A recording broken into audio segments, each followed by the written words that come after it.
मैं आज ओमकार सिंह यादव जी, इनके पिता हमारे आपके बीच नहीं रहे, उस दुख में परिवार से मिलने और उनसे मिलने आया। वो एयरफोर्स के बहुत जिम्मेदार और एयरफोर्स में रह करके जो देश की सेवा होती है इनके पिता ने की। आज वो हमारे बीच नहीं है, इस दुख में शामिल होने में आया। ओमकार जी का परिचय पहली बार जब यूनिवर्सिटी बनी थी गोरखपुर में मदन मोहन मालवीय जी के नाम पर, उस यूनिवर्सिटी के पहले वाइस चांसलर यही बने और अपनी काबिलियत, अपनी जानकारी और अपने एजुकेशन बैकग्राउंड की वजह से उत्तराखंड की भी यूनिवर्सिटी के वाइस चांसलर। आज परिवार से मैं मिलने आया था और उसी कार्यक्रम में आप लोगों से मिलने का मुझे मौका मिल रहा है। भैया स्वामी उन्होंने तलवार लटक रही है और साथ ही वो कह रहे हैं हिंदुत्व तक खतरे में। आप वो कहाँ है? एलो इधर सुप्रीम कोर्ट वकील कहाँ है?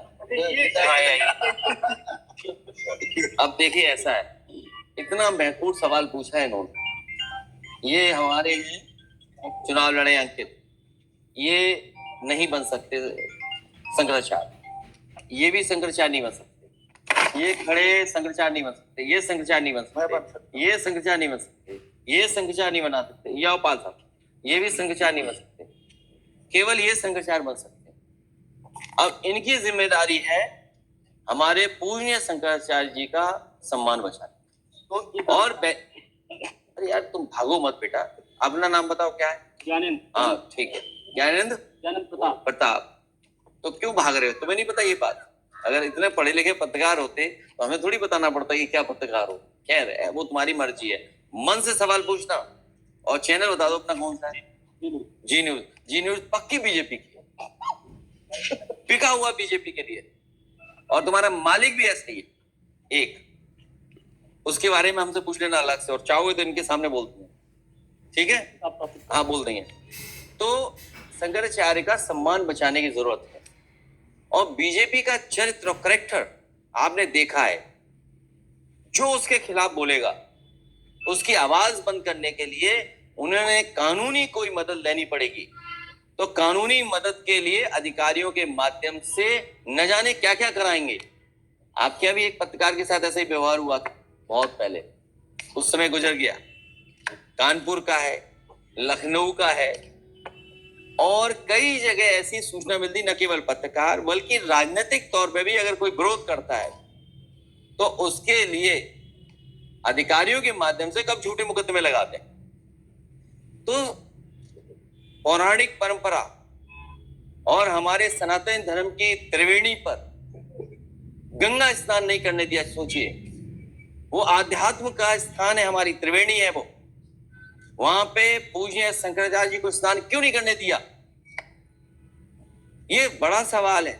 और पुलिस ने धक्का मार के उनके रथ को बाहर कर दिया। उनके बटुक, उनके जो सेवा या उस संस्था साथ चलते हैं, उनकी चुटिया पकड़ करके, बताइए, डिप्टी सीएम माफी मांग रहे हैं। एक डिप्टी सीएम कह रहे हैं हम चरण वंदन करेंगे, बताइए आप, हम लेट करके माफी मांगेंगे। और उसके बाद क्या हुआ? और अब झूठा मुकदमा लगा दिया, बताइए।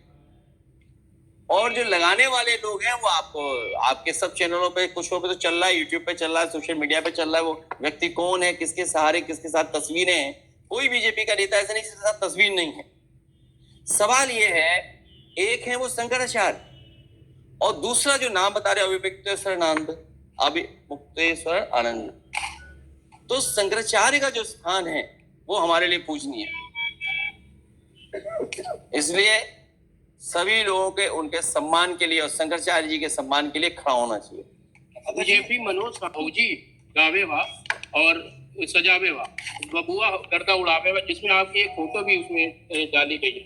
तो मैं अच्छा है, क्योंकि मनोज तिवारी बहुत पुराने समाजवादी रहे और उनका जो प्रोफाइल देखोगे, पॉलिटिकल प्रोफाइल, हम ही लोगों ने शुरू कराया था, इसलिए याद किया है। होली पर बहुत बधाई और धन्यवाद देते हैं। कम से कम होली पर कोई बुरा ना माने। अब शुरुआत की है उन्होंने होली पर, तो अगर हम लोग भी कोई गाना बना दें या कोई और होरिया जाए हम लोग अगर, तो उसका बुरा ना माने वो लोग। अतः जी कांग्रेस और इनकम टैक्स को लेकर सवाल उठाती रही। बीजेपी बसपा के अकेले विधायक उमाशंकर के घर पे आईटी रेड पड़ी। देखिए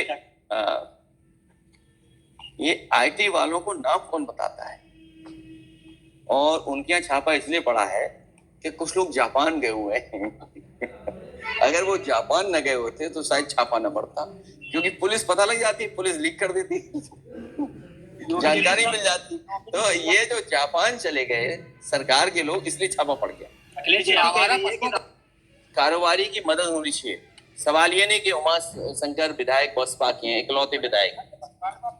सवाल ये नहीं उमा शंकर पे छापा पड़ा है। बीजेपी का कोई अगर है तो उसमें छापा नहीं पड़ता।